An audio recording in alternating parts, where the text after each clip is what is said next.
We wanted the Bush Institute to be a place that improved the lives of people at home and around the world. We teach young leaders from emerging democracies the skills they need to help their countries succeed. We equip women from Afghanistan and the Middle East, North Africa region with the knowledge required to become effective leaders. And we continue to ensure that women in Africa who are surviving HIV/AIDS are not dying from cervical cancer. Following the example set by President and Mrs. Bush, these early results inspire us to do more and to help more people. We bring people to this great campus and this great facility, but also online through our publications and thought-provoking journals. We're able to carry the messages around principled leadership and what President Bush's example means to all of us. Having the Bush Center here is really the crown jewel of the campus. Everyone associated with SMU is extremely proud of it. The value of the George W. Bush Presidential Center to Dallas and North Texas, outside the state of Texas, is truly incalculable. With SMU, we've hosted conversations with His Holiness, the Dalai Lama, and with business leaders like Jeff Bezos. Our policy programs benefit from the minds and interests of SMU faculty and students. My hope is that the Bush Center will always serve as a place where timeless principles are celebrated, protected, and promoted. We just want to make sure the next 10 years are as great as the beginning years of what we're doing here.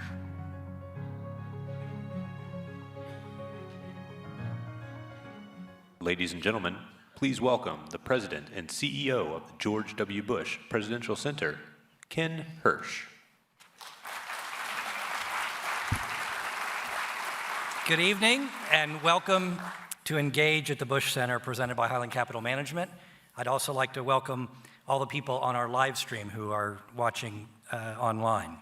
We're thrilled tonight to have Brian Kilmeade join us to help bring a little bit of Texas history to life with his presentation about Sam Houston regarding his book, Sam Houston and the Alamo Avengers. Originally, as we advertised, Dana Perino had planned to join us tonight as a moderator, but there's a little bit going on to talk about in Washington, and so she has a couple of shows she's got to do this week that's kept her away, which we apologize for. But since Dana is so irreplaceable, Brian is going to do a one-man show to really talk about his book that I know will be entertaining. Before I go further, make sure you put on your calendars, if you haven't already, a policy discussion that we're having on February 5th called The Future of Texas. It's sold out, but the wait list is open, and the wait list does move at bushcenter.org, and that's our next Engage event. Also, as a reminder, signed copies of Brian's book will be available after the program for sale. And so now it's my pleasure to welcome to the stage Brian Kilmeade, who's co-host of Fox's News morning show, Fox and Friends, and also his own daily national radio show, Kilmeade and Friends, and author of the new book, Sam Houston and the Alamo Avengers. Please join me in welcoming Brian Kilmeade. Appreciate it. Hi, everybody. Appreciate you coming out today. It's a privilege for me to be here at the Presidential Library. I have yet to see the library. I seem to always come when it's locked or a little bit too late. I don't know if that's intentional or if I should take it personal. What a beautiful place, though. What a beautiful facility. I'm honored to be here, especially being introduced by Ken Hirsch, who told me if the president was here tonight, he would say, take off the tie. But he's not, and I actually want to respect the place. So for now, if we can keep a secret, I'm going to leave my tie on. A couple of things about Dana Perino wanted to be here. As soon as this was booked, as soon as Ken found some time for us, Dana's like, I'd love to come and interview you. That would be great. When the impeachment started, Dana's like, I got bad news. I have to stay. And I sat there staring at my phone thinking, maybe I'm important enough and they're going to ask me to stay. I'm here. So it's great to feel important. And there goes my self-esteem. No, honestly, I'm supposed to be at work today. And I told Fox I sprained my ankle. I had no idea they were streaming this. So please, I'm in a lot of trouble. So I got to come up with an alibi. This is why, with all due respect to other presidents, this is the president that I think during my lifetime, I think is without peer.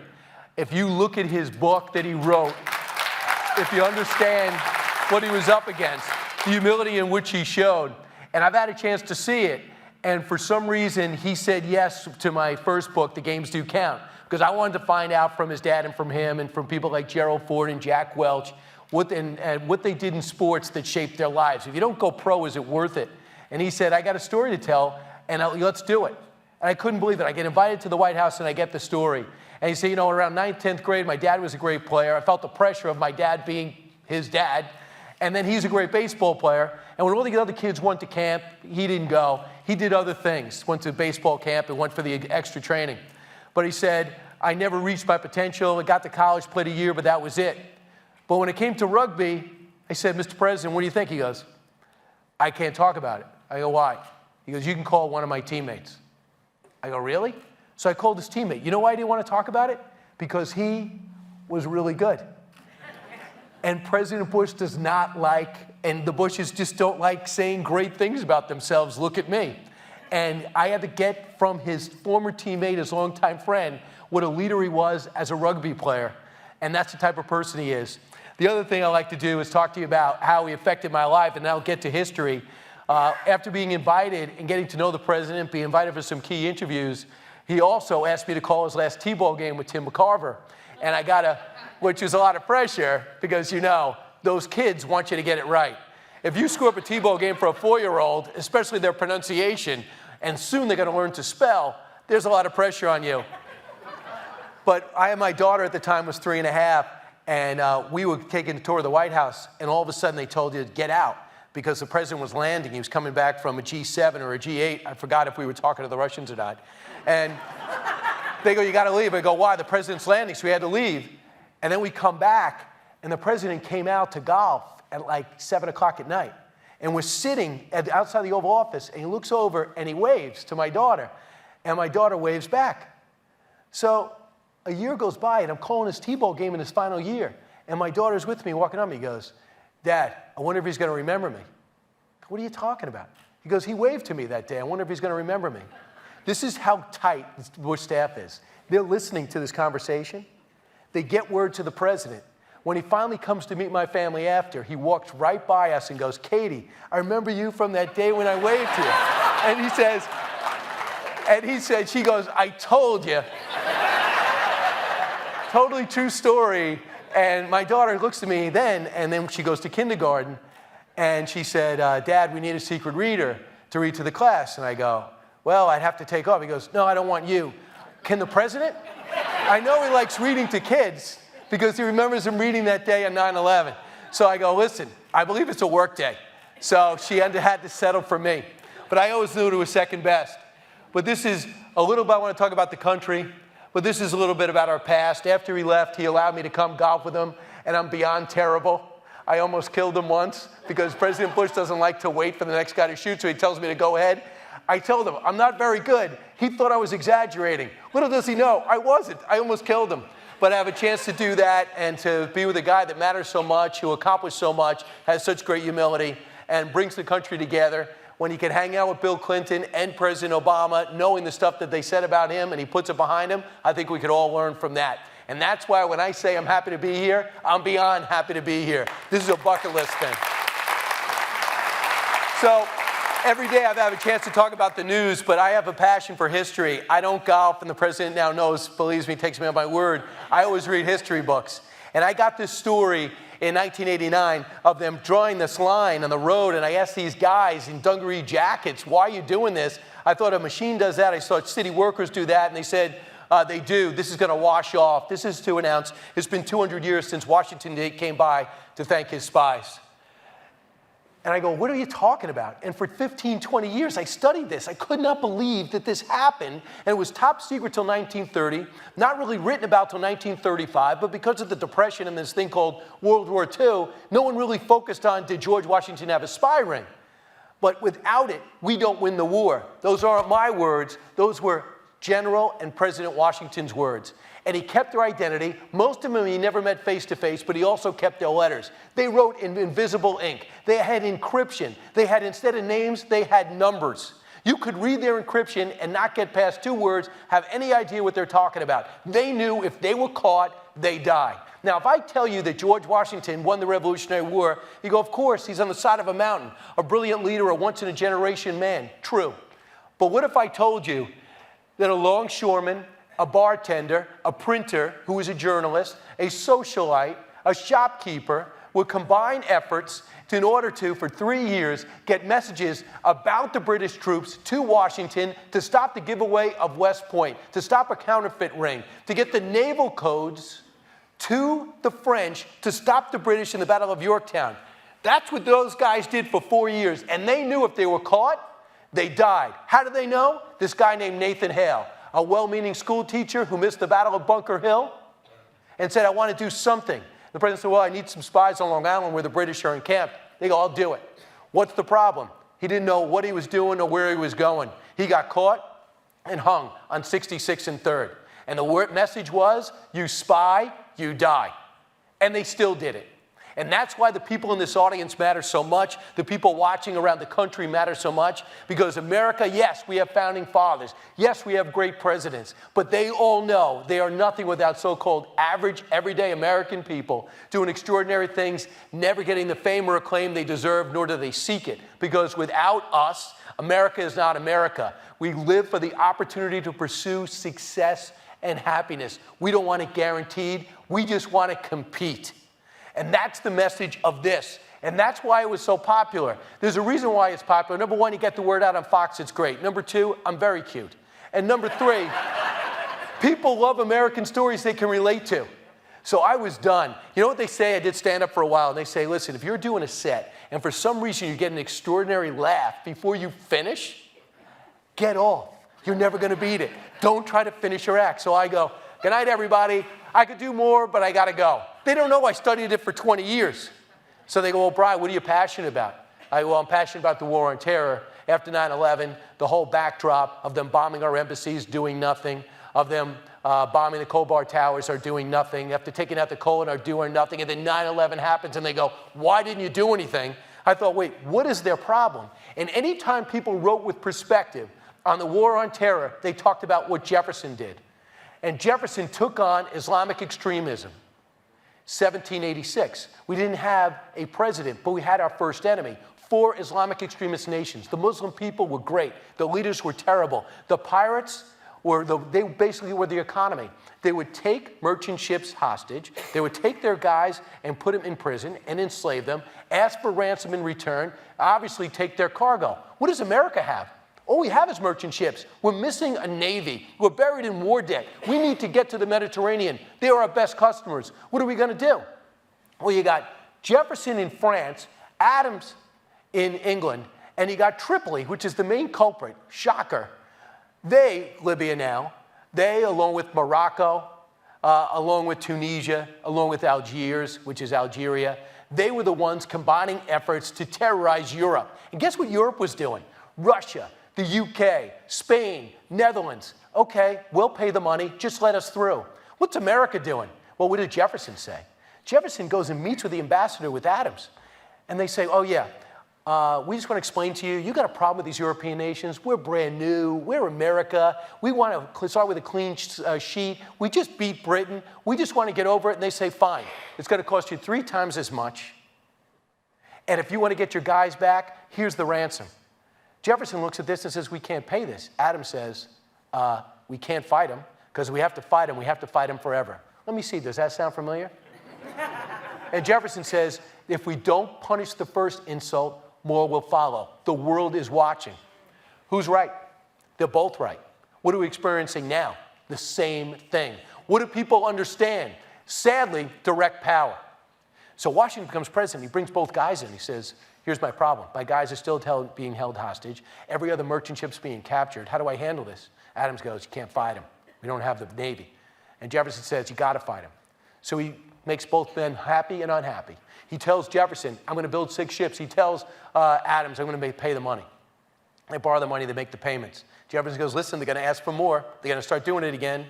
Jefferson's right. Adams becomes president. He's got his 6 great ships. They're quick, they're fast, they're sleek. He doesn't use them. He goes, France is my problem. I'm not touching those Islamic nations. Jefferson becomes president 4 years later. He goes, I'm not making the payments that they're going to declare war. I'm going to take action. And he does. He starts to blockade Libya, which was then called Tripoli. And first, as usual, we got the wrong admirals, we got the wrong coordination, we got bad communication. And then sooner or later, we get the Edward Prebbles, we get the William Bainbridges, we get the Stephen Decatur's, we get the James Decaturs. You may hear those names and they sound vaguely familiar. They were famous in their time, but they're not favored in our time. My goal is for you to know Austin Rowe with Washington, and for you to know Caleb Brewster with the Washington spy story. My goal is for you to understand why everything's named Decatur in this country. Everybody's got a city. For you to know this guy named William Eaton. The problem is, tell me if this sounds familiar, after 2 years of us having success but not getting our guys out, America gets uneasy. What's Jefferson's War doing? It's costing us a lot of money. Our Navy ships are at bay. We're not having any success. We're bombarding the coast, but the leaders don't care about their people. They care about their own power, so they're holding us off. So this guy named William Eaton, I guarantee you haven't heard of him, but William Eaton speaks 5 languages. He studied with the American Indians. He is a marvelous warfighter, extremely bright, who knew about the Muslim culture. And he said, listen, these people are great, the leaders are terrible. I know what we can do. Hey, Jefferson, there's a deposed leader, and he's hanging out in Egypt, and we got to put him, he's going to be friendly to us. I'll put him in power, and I'll march across the desert, and we'll take out Tripoli. And Jefferson goes, you're even crazier than I thought, please leave. After 2 years, 1-800-WILLIAM EATON. Tell me your plan. What do you need? I need muskets, I need money, and I need some Marines. Good. We never had this conversation. Go see the Treasury Secretary. They drop him off in Egypt with a guy named Presley O'Bannon and a handful of others. They find their way through a perilous journey. They find the deposed leader. They let him know their plan. They convince him to trust him. They hire some mercenaries. And all they do is go 500 miles through the desert without a map and without any apps that you used to get here, let's be honest. And they go in, and they take the city of Derna right outside Tripoli in about 2 hours. Wait a second. We're a couple of decades old. We have no standing army. We have a small but effective navy. And we're doing what Europe wouldn't even try to do. Scared the heck out of that leader. He gives up all our guys, says you don't have to pay us anymore, just don't take the capital. Sadly, we didn't finish the job, which we've had a problem with in the past. Tobias Lear cuts an early deal, but we get all our guys back. And we get our guys back. In the War of 1812, we get distracted, and then they do it again. So this time, Decatur and company go in there, and William Bainbridge and Edward Preble, and they say, pay us for our inconvenience, give us our guys back, and if this happens again, we're going to take over your country. They do all of that. Which brings us to this statement. From the Pope, instead of Brian Kilmeade, who is very important, how about the Pope of his time? The Americans, with a small force in a short space of time, have done more for the cause of Christianity than the most powerful nations of Christendom have done for ages. Listen. That's your country. Those are your people. These are our predecessors, our ancestors. That's the American spirit. Just a few decades old, the whole world's going, how the heck are they doing this? They make mistakes. We had the wrong people. Perhaps we had the wrong tactics. But in the end, we got it right. And we had the will and the guile to do something the rest of the world wasn't doing. And I would argue that we would not have a problem with that region until 1980, when Ronald Reagan again had to use direct force. And George Bush had no choice but to use direct force. And when he did it, they were stunned. And they was just as stunned, I'm sure, as bin Laden was when he got that little visit from those Navy SEALs. Because we would not stop until we get it right. I'm not saying the 82nd shouldn't have taken him out then, but man, we eventually get it right. Which brings me to Andrew Jackson, the Miracle of New Orleans. Now, this is why I think you like this story. Because if I tell you you're a founding father who's on the side of a mountain, did something extraordinary, you go, yeah, I read about that. But what if I told you that there was an orphan at 13 without any social safety net that managed to not only rise up through the ranks, he became a lawyer, a judge, an attorney general, a congressman, a 2-term president, and a general? I'm going to tell you the only country he could have done that in is the United States of America. Literally, no other country gave you an opportunity to move up through class, even without a 401k, even without Social Security. Andrew Jackson made no excuses. He had 2 goals: pay back his country, his county, his people, his surrounding community for their dedication, and pay back the British for killing his family. His brother died in the Revolutionary War. Him and his other brother, just a year older, were captured as sentinels, as scouts, and they were put in jail. His brother took such a blow to the head he would never recover. He would die. It was him and his mom. His mom goes, I got to go get a job. I'm going to leave you at home. He finds out his mom's dead when the trunk shows up on his porch with all her clothes. He's all alone in the world. He said, I'm going to matter. Most kids would knuckle under. Most countries would make sure of it, but not in this country, not Andrew Jackson, not politically connected, but determined to matter. So when the War of 1812 starts, we have to deal with an enemy called the United Kingdom, who is a little angry about the upset victory we pulled off a few decades before. Only they're stronger, and they think they know how to fight us. This time, we don't have the French, but this time we have more reason to fight. We declare war, thinking they'll fight for a little while and give up. They were wrong. We are missing something for this war. I wish I brought out my notes. I remember an army. So what we had of an army, we sent to Canada to fight them we thought were their headquarters, leaving the whole East Coast out, wide open, to be terrorized by an angry British Navy. And that's what was happening, culminating with the burning of Washington, D.C. Hey, we had guys there, but they weren't organized. They were rough guys in a militia saying, I can't stop them, let's run. They go ahead, and they burn the whole place down. Our 5'2" president, suffering from epilepsy and a cold, is sitting on his horse, staring at a burning Washington, wondering if his wife is still alive, if his family is still alive, if his country will still exist. For those of you who get upset that Barack Obama, Donald Trump, or George Bush is president and you don't like his policies, if you think things are bad, I'll show you bad. That was bad. Now, who put his hand up in 1812 to say, I'll fight, I got a militia? Andrew Jackson. Who was ignored because he wasn't politically connected?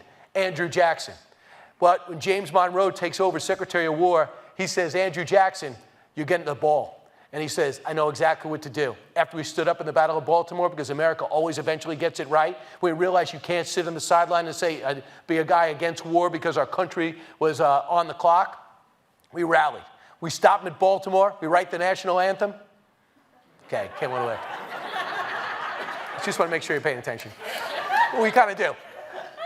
And then Jackson goes and beats the American Indian allies and takes them out and marginalizes them who have teamed with the United Kingdom, with Great Britain. He goes and tells the Spanish and sends them a message in Florida, and then it's a race to New Orleans. Because what the British want to do, the British want to take New Orleans. They want to reverse the Louisiana Purchase. They want to stop America from going past the Mississippi. How do I know that? Well, in school, what do they tell us? They didn't have to fight the Battle of New Orleans. The treaty was already signed. Yeah, it was a great victory, but it didn't matter. Wrong. Found paperwork showing the British had every hope of bringing this to the International Court, saying Napoleon had no right to sell it to Jefferson. I am not kidding. That's what was at stake. So when they finally land, America fortuitously has the right general, and they have the wrong leadership. They land at the exact wrong place in Louisiana, a place in which they're backed up by water, and there's only one way to New Orleans, straight ahead. Who's standing in front of them? Andrew Jackson. Did that matter in the past? No. But this time it's a different general for a different reason. A natural leader who took free men of color, who took Cajuns, who took pirates. Every male citizen in New Orleans and Louisiana reported for duty. We had regular Army, militia, Tennessee long rifles. It is game on. They were determined to win. And also, we had better guns and were better shots. Why? Because all the supermarkets were closed back then. And if you didn't hit your squirrel between the eyes, you didn't eat that night, and you certainly couldn't have a late night snack. Also, if America loses, we have nowhere to go. He would have fought him right up the Mississippi. So they show up, and Packenham is with Wellington's Invincibles. Who's Packenham? The brother-in-law of Wellington. When Wellington was told, after he beat Napoleon, do me a favor, finish off the Americans, he said, I don't promise myself much success there. They go, well, what are you going to do? Well, I'll send my brother-in-law.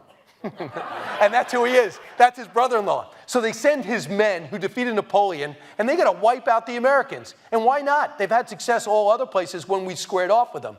But this time they land, and Jackson says, new sheriff in town. They will not have one restful night on our soil. And when the night falls, they attach with hatchets, axes, and bayonets. They called it some of the most brutal fighting you can imagine in the pitch black. Then he pulls back. Message sent. A flatboat comes up. They start shooting cannonballs at the British. They don't know what's happening. What about these Americans? I thought they melt. Not all the time. We learn, we grow, we prosper. So what Jackson did in the interim is backed up, built a wall, dug a ditch, filled it with water, and said, come. When Packenham lands, looks around and says, excuse me, you landed in the wrong place, pack up and let's go, we're going to lose. They said, oh, you don't have the courage? We don't lose. We're Wellington's Invincibles. If you don't have the courage, you can leave. So Pakenham goes, all right. They questions his courage. He's got to make it work. He couldn't. He thought he had an idea, though. He was going to put boats in the Mississippi, and he was going to come back around and get Jackson from this end after a bunch of his probes didn't work. Here's the problem. The current was going the other way. January 8th, he puts his boats in the water. They go backwards. His men move forward. They have no protection. The other thing they made a mistake in, they told the Irish, we got an idea. We're going to build some ladders. We want you to run up, put the ladders on the wall. We'll run over the ladders and in. The Irish go, yeah, that's a great idea. Oh, just wait for me. So when the war starts, the Irish disappear. They go, do you think we're stupid? We're going to run with ladders and not guns against the Americans who haven't missed in 3 weeks? Forget it. Excuse me, I think I'll stay here and I'll party in New Orleans with the winner. That's the Irish. I'm half Irish, I can say that. So they never show up with the ladders. It's a total annihilation. Just in case you think I'm exaggerating, look at these numbers. We're almost outnumbered 2-1. We have 39 wounded. They have 1,262. We lose just 13 guys. We have 291 killed and then. And we do this great thing. We kill their leaders. 3 generals, 7 colonels, 75 officers. When they actually want to surrender, this Colonel Lambert says, I'd like to surrender. And Jackson kept sending him back. They go, send me your senior officer. They go, sir, you've killed them all. Missing in action, blown to smithereens, 484. Now, we have something special happens in this country often. And if you ask Jackson, this is key. The first thing he did when he went to New Orleans, because he wasn't sure they were really going to be loyal to the American cause, we just kind of got it. He went to see the Ursuline nuns. And they said, can we stay if you win? And they say, absolutely, you won't be touched. He goes, then we're going to pray for you, and we're going to convert the rest of the convent into a hospital. Jackson's, to his dying day, said the Ursuline nuns protected him and his men and allowed that improbable victory. You could believe it or not. Most important, he believed it. In a time in which he should have taken the credit, he gave credit to a higher power. In case you want to know, if anything was at stake, if you walk out of here and your kids tell you, I just learned in social studies, we didn't have to fight that war, this is what Jackson said in the 50-year reunion. General Pakenham and his 10,000, if General Pakenham and his 10,000 matchless veterans could have annihilated my little army, he would have captured New Orleans, sentryed all the contiguous territory. Through technicality, the war was over. Great Britain would have immediately abrogated the Treaty of Ghent, would have ignored Jefferson's transaction with Napoleon. We would lose 2/3 of our country. Anybody panicking because you don't like the tax cuts, don't worry about it. That's not a problem. That was a problem. If you want to know somebody that was pretty pleased to be an American, how about this, about the magnitude of the victory? Jefferson, kind of an enemy with Jackson. The defense of New Orleans should teach the nations of Europe that while Americans intended to take no part in their wars, neither would the country shrink from self-defense. We would never be invaded again. And you want to have a grateful American? One of the last quotes from Andrew Jackson. I thank God that he has given me a heart to love my country, with that my life has been spent in a land of liberty and the affection of a son to his country and a father to his people. I mean, that's a guy who understood to bleed red, white, and blue. You could drill down on his policies and say, well, he was the first Democrat, and oh, he's like Trump, so I don't like him, or he's like Trump and I like, whatever. That's a great American who defied the odds to tell you the American dream exists. You have a right to pursue happiness, not a guarantee. Just show me the ball, put me in, and let me compete, and there's glory in the effort to make it happen. In this case, I would argue he saved our country. Andrew Jackson would lose an election, even though he won the popular vote. And you know what also he would do? He showed up to shake John Quincy Adams' hands. He went to the inauguration, and he went for a rematch. Can you imagine if a politician did that today? Okay, never going to happen. Which brings me to this moment. Sam Houston and the Alamo Avengers. Now, I'm in Texas, and it's kind of intimidating to take on a Texas story when every time you meet someone in Texas, they bleed Texas pride. They talk about the Lone Star State. They're American, but they're Texans. They know the story. So many people I met on this book tour, I'm 6th generation. I'm related to Sam Houston. I have a relative that fought at San Jacinto. We were one of the first to be with Stephen F. Austin when we moved in here. The pride that you guys have with your state and your history is really unparalleled. But I said to myself, when Fox Nation asked me to do What Made America Great, and my second stop was the Alamo, I said, okay, I'm going to be all ears. I'm going to learn about it. Just like I got one day in school, you guys get it in 4th grade, 7th grade, and 11th grade. We get one day, and it's not even going to be on the test, so we don't really pay attention. And we go, wait a second, the Alamo is a disaster, but how they fought is key, and we knew the names, we understood what happened. We didn't understand the magnitude of it. And plus, I always thought it was your story until I started researching it, and I understood now it's an American story. And that's why I made it the Texas victory that changed American history. First off, let's lay out the playing field. Thomas Jefferson was convinced he came with the Louisiana Purchase. James Monroe was as well. How would they know? They actually engineered the deal. You know who else thought it was? Andrew Jackson. They go, excuse me, I'm looking at this deal. We have Texas. Well, Spain wasn't leaving, and Spain was in Florida. John Quincy Adams ends up overseeing a deal in which we get Florida and they get Texas. And Jackson goes, really? I got Florida myself. I could have taken that whole thing myself. We don't have to swap it. The Spanish ran for the hills when I showed up. So when I started reading about what was going on in Texas, Spain couldn't populate it. So when we worked out a deal, Moses Austin, looking to remake himself, like so many people who went to Texas did, said, listen, I lost everything, but I'm an entrepreneur. I got about 1,000 families who want to move down here. Let me engineer it. Let me be an impresario. Let me bring some people down here. In the beginning, it was tough. After a while, Spain goes, listen, all we got is Comanches and Apaches. Others are afraid to come here. You guys aren't afraid of anything, so you can clear the fields, work the land. Let's work a deal. 10 years, no taxes, convert to Christianity, no slaves. 2 of the 3 you did. So they show up, and they begin to prosper. The fields begin to grow. The place begins to flourish. 9 out of every 10 people in Texas are Americans. And the Tianos are happy the Americans are there because everyone's accepting everyone. Together, they showed up with wagons, axes, and a gun, and they thought they were the luckiest people on the planet. That's your story, but it's also an American story. It astounded me to think that in this day and time in which you come to America for a fresh life, they also wanted a fresh life after a fresh start. Some were running from the law. Oops.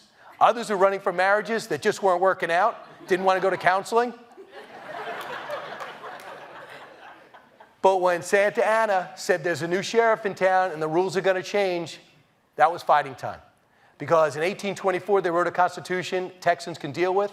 In 1835, they ripped it up. They said, we'll name your leaders. Forget about due process. You're not going to have a chance. We'll make our decisions from Mexico, which is now Mexico City. I don't know if you met Texans. Oops, you are Texans. They don't like that. You care about freedom and liberty. Hence, here's the story of Sam Houston and the Alamo Avengers in 3 minutes. 1776, America declares its independence. The United States was born. Almost 6 decades later, another daunting fight for freedom-loving, independence-minded Americans. The odds of success, just as long. The stakes, just as high. This time, it was Mexico and the battle for Texas. You know, up until the early 1830s, Texas was happy to be an independent state of Mexico. But that all changed when General Antonio Lopez Santa Anna took power. He immediately shelved liberty, which was a cue for Stephen F. Austin and company to break away. These guys were ready to fight. So the idea is who controlled San Antonio would control that whole interpart of Texas. Once you started having Colonel Travis and James Bowie there at the Alamo running the volunteers, Santa Anna thought it was an easy one. To the surprise of many, the Texas Army, although outnumbered and pretty much unorganized, would take over the Alamo mission. But bad news was coming. General Santa Anna, he wanted to stomp out this revolution before it could take root. Sam Houston sent the infamous Jim Bowie in with orders to evacuate. Bowie would decide to stay, along with Colonel William Barrett Travis, to lead. Also factor in one of the most famous men in America. At the time, Davy Crockett was under his command. Bowie and Crockett and Travis and the others decided we're going to dig in our heels, and it's freedom or death. Courage is something that's different in every person, but most people are not courageous alone. Right. You get courage from the people you're around. If the people around you show optimism, it's contagious. For 13 days, Travis's men fought furiously and fearlessly, inflicting hundreds, some say over 1,000 casualties in Santa Anna's army. March 6th, walls breached, every Texan killed, from Bowie to Travis to Crockett. It was supposed to intimidate Sam Houston's forces. It didn't. 1836, weeks after the Alamo massacre, the battle flashes here, to Goliad, to this fort behind me, where 400 men, led by West Point dropout Jim Fannin, knew they were about to be engaged. It's an engagement that Sam Houston never wanted to see happen. But once again, his orders were not heeded. Fannin hesitates, and he's caught in the middle of an open field. After some brutal fighting, both sides cut a deal, disarm, and in exchange, they would be allowed to live. Fannin trusted Mexican General Urrea to hold his word. He didn't. The men were marched out and executed. Sam Houston knew he had to give one of the toughest, most unpopular orders in his career. Take the men he had left and retreat, known today as the Runaway Scrape. This was now a war of attrition. Houston wanted to preserve himself in Texas. He's also going over formations and strategies, at which time they come to a which-way trade. Sam Houston and his Texas Army looked at the limbs and said, well, I could go through that limb, and I could go to the American border where I could get more troops and maybe rest my guys. Or he could make this decision, follow that limb, and go to San Jacinto, where he knew Santa Anna and his Mexican army would be waiting. After much deliberation, Sam Houston decided to finally fight. The first and only time that Santa Anna and Sam Houston will square off. And who better to take me through this battle than Stephen Moore, the author of 18 Minutes. Why 18 minutes?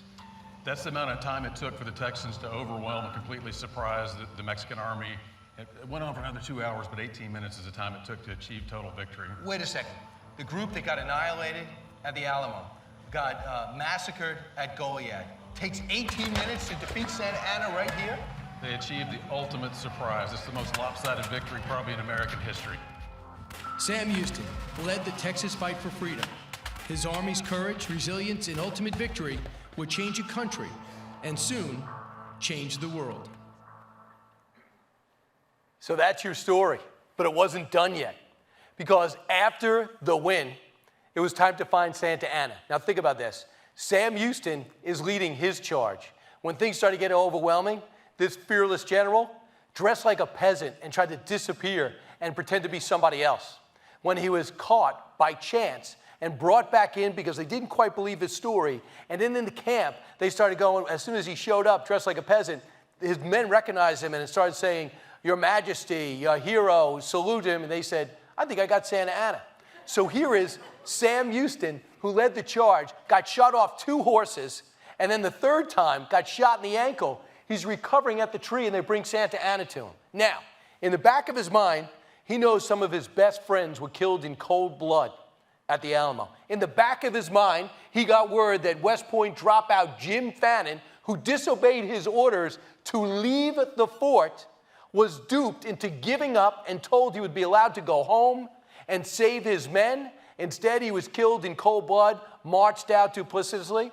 Don't you think he wanted to kill him right there? Don't you think the men who were fighting, many of which escaped from Goliad just by chance, wanted to tear him apart? But Houston said, no, let's treat him like a prisoner of war. We happen to be in his camp, so get his trunk. Open up that trunk. Get his letterhead. On it, he asked for 2 things. I'm going to need you to call off the reinforcements, and I'm going to need you to hand over Texas. With the provisional government's help, while he was getting help for his ankle and being pretty much bleeding out, he did both. They held on to Santa Anna for months. It was ultimately Andrew Jackson that would deliver him back to Texas, and would have to deal with him again in the Mexican War. Now, this is how it was depicted. It's hard for me to believe that Sam Houston was wearing a tie during war, but everybody's different. It's a sketch. The photographer was not working that day. They didn't want to pay his fee. So they went with the sketch artist to save money. Couple of things. This is a story of somebody who grew in the job. I mean, this guy growing up, Sam Houston, this is why I was hoping President Bush was here, because by all accounts, he loved Sam Houston. You know, he grew up, his dad died young, so his mom moves over to land into the middle of the country, starts clearing it with her 3 sons. They start growing the land, they start prospering, they open up a store. There's one thing consistent. Sam Houston, not a good farmer, a reluctant one. He was asked to work as a clerk in the shop, didn't want to do it. He was told to go to school, rather not, read on his own. So when the pressure got too much and his brothers put up too much pressure, he lived with the Cherokee Indians. He learned a lot of their values and ethics. But when he realized he had to go make a living, was getting older, he put himself back into school, ended up opening up a school, trying to make some money. And then the war starts, he volunteers. Even though the Houston name meant something back then, his brothers go in as an officer, don't embarrass the family. He said, no, I'm nothing. I'm going to work my way up. As a private he was in, the leadership was apparent, his size and his charisma was everywhere. Jackson loved him, mentored him, took him under his wing. And in the Battle of Horseshoe Bend, this courageous guy goes over first and gets an arrow in the leg. He refuses to stop fighting. He demands, puts a gun to his buddy's head, demands they take the arrow out of his thigh. When they wouldn't take it out, he said, I'm going to shoot you unless you take it out. The guy took it out, caused so much bleeding, he had to step out of the war. When Jackson said, I need some help to finish off these Creek Indians, he put his hand up and said, I'm going back in. So his buddy goes over first, gets shot. He gets over, gets shot in the shoulder, gets shot again in the arm, injuries that would never heal. The doctors looked at him and said, I'm not going to torture this guy. He's not going to survive the night. I'm not going to torture him by trying to get the lead out. Well, he survived the night, the worst night of his life. Then he goes, heals in his mom's house, and then he gets actually commissioned in Washington. He learns two things. As he checked out Washington, saw it burned to the ground, he realized our country's fragile. And the other thing he learned is great to be courageous, but it's got to be calculated. How did that help out? Number one, I'll do anything for my country. Later on, which will be included in the paperback, he has decided to stand up to fellow Texians and say, don't go into the Civil War. Lincoln got word to it. Lincoln was going to help him. He says, listen, I'm too old. I just quit. I can't convince them that the Confederacy can't win, but I'm not going to be a part of it. I'm out. But with Sam Houston, his life was one of growth. Sam Houston at 20 would not have run away. But sometimes in life, you have to run away in order to fight another day. And I had no idea those two lines would rhyme, but I'm going to go with it. So Sam Houston, at 40, was ready to have the courage to say, guys, we're not ready. We don't have formations. Some of you have never even shot at another man before. We're going to go back. We're going to retreat. We're going to retreat because I know we have one fight in us. And when we do that fight, we have to win it. He shaped the battlefield. When I went to that Which Way tree, that's the actual tree that Sam Houston was in front of, and he thought the branches were telling him two ways to go. To our border, American border, regroup and give it another shot, get reinforcements, or go fight. That's the very oak tree. But his guys had now drilled. They knew formations. They had a strategy. And guess what? Santa Anna, not so brilliant. He backed his army up to the water. They had nowhere to run. He marched them all night and got reinforcements there, but they were exhausted. When Sam Houston didn't fight in the morning, they didn't think Santa Anna is busy. They don't think in a million years Sam Houston is going to attack in the afternoon. He's been running from them for months. They were wrong. By the time they reached the slight incline, through the grass, they looked up, and Houston's men were upon them. They went in 18 minutes. They finished them off in 2 hours. Sam Houston was ready for the moment. How many people in their lives, even though we're supposed to grow, don't use opportunities to do it, or are so hard on themselves they don't feel like they can get over it? Sam Houston drank too much, made bad decisions with his personal life. In fact, one of the quotes from Andrew Jackson was, he never missed an opportunity to shoot himself in the foot. Even though when he was accused of taking money from the American Indians, he was the first advocate for the American Indians of worth in this country, of power. When he was accused of taking money for his own personal good, he found the lawmaker that did it and beat him senseless with his cane, which he was limping from war wounds. That became a national story. People were proud of what he did, even though he was actually found guilty. He got another shot at life. He used it to go to Texas for a second chance. So I thought this was important for Sam Houston's perspective. And what I love about this, and I think you can appreciate this audience more than anything else, and all my Texas stops from Waco to Wichita Falls to San Antonio to Houston and now Dallas, is that Sam Houston is on the bestseller list. People are talking about him again. Not about the Houston Rockets, no offense. They're talking about Sam Houston. Our success in action is conclusive proof of such daring intrepidity and courage. Every officer and man proved himself worthy of the cause in which he battled, while the triumph received a luster from the humanity which characterized their conduct after victory. They were celebrities. They had reunions. They felt special. But San Jacinto does not have the luster of the Alamo, but it should. And I think more people, every time I go there to study, to visit, to understand, to do a shoot, I'm always alone. And it's a shame, because they have great movies, it's a great facility, unbelievable resources. So please go and make your schools go. Why was Sam Houston the person he is? I believe it's his mom, and this is why I start the book this way. When he said, I'm joining the Army, she said this, my son, take this musket and never disgrace it. For remember, I had rather all my sons should fill one honorable grave than that one of them should turn his back to save his life. Go and remember, too, that while the door of my cottage is open to brave men, it is eternally shut against cowards. That's a tough mother. And I mean a tough mother. And finally, Sam Houston. This is his legacy. Out of everything he did, everything he achieved, everything he tried to avoid, he died before the Civil War was over, but sadly, he predicted how it would come and how many people would lose their lives. His son volunteered for the Confederacy, and they thought he was dead. He was a prisoner of war. He showed up 110 pounds, almost like his dad, and they nursed him back to health. Said, I would give no thought of what the world might say of me if I could only transmit to posterity the reputation of an honest man. So he's saying, don't talk about San Jacinto. Don't talk about my run as president of Texas, my years as governor, or my years as senator. Don't talk about my leadership and Horseshoe Bend. Just talk about me being honest. And that's somebody who lived his life and felt good about it. That's somebody who understood that he made some mistakes and he paid the price, but he got better for it. And I think we could all learn from it. A lot of people said to me, Brian, are you nervous about doing a book about somebody that's not a president? He should have been president. And it's our loss that he wasn't. So that brings me to why I'm here today. I love going out and tour meeting people. I love going out and talking about our country. In the beginning, I thought, I can't wait to tell this story. Now I actually feel on a mission to tell our story because suddenly it's not accepted that America has this great history. Because we're not perfect, because it's not a perfect past, it doesn't mean it's not a past we should study. We have to stop judging it and start studying it and understanding it. You cannot judge somebody on our time, on our standards, in their time. They didn't. When I was growing up, just a few years ago it seems, we didn't. Now all of a sudden this generation feels as though they know everything and they can judge our past and we should apologize for it. There was a time when people had this reputation, here come the Americans, they're going to tell us how they walk on water, how it's the best place to be. I kind of like that.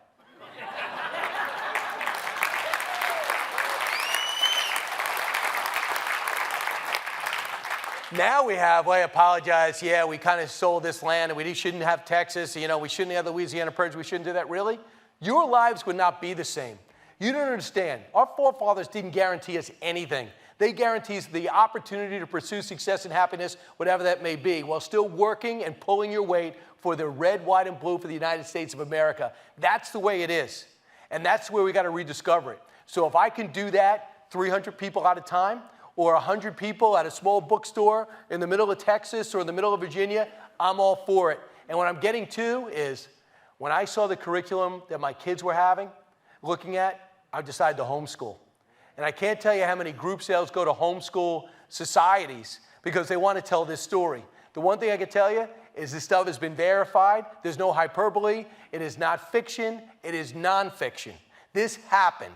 These are people before us. They're not perfect, but they tried to be. They embraced what we were and we got better. And the reason people misunderstand America from the outside is because they think we're coming apart. That's just what we do, because we hold ourselves to a higher standard. We want to be better as a country, so we do something our parents told us never to do. We fight in front of strangers. And people go, wow, America's coming apart. No, we're just trying to get better. The reason why we innovate, the reason why right now I sit in a country that's the #1 economic and military superpower in the world, and it's really been that case for decades, is because we out-hustle, outwork everybody else. And when it comes to innovation, it's one-stop shopping. It's always been here. And when you invent it, someone else is going to come by and say, I can do it better. Hence, we have Silicon Valley. Hence, we have Detroit. Everywhere you go in America, there's a story of success and innovation because we got the opportunity and the space to make it happen. I hope that's always the case. So these are 4 stories. I got these books out. If you want me to sign them, I can do it, but they're out and available. But I just like people to know that there's still a sense in this country, as I've been to 26 cities since October 28th, There's still tremendous patriotism out there. There's tremendous pride here. And every day that we compete and go here, I think you agree with me, it's like hitting lotto. And every day that we're here, we have a chance to go for Cooperstown or Canton, and we don't want it made up for us. We don't want the ground paid for us. We just want the opportunity to achieve it. So thanks so much for the invitation, Mr. President. Thanks so much, Mr. Hirsch, for making it happen. And thanks all of you for coming here. I'm sorry Dana couldn't make it, but I tell you what, I enjoyed the hell out of being able to talk to you one-on-one. Thanks so much for being here. All right. Thank you. Thank you, Brian, thank you. And your message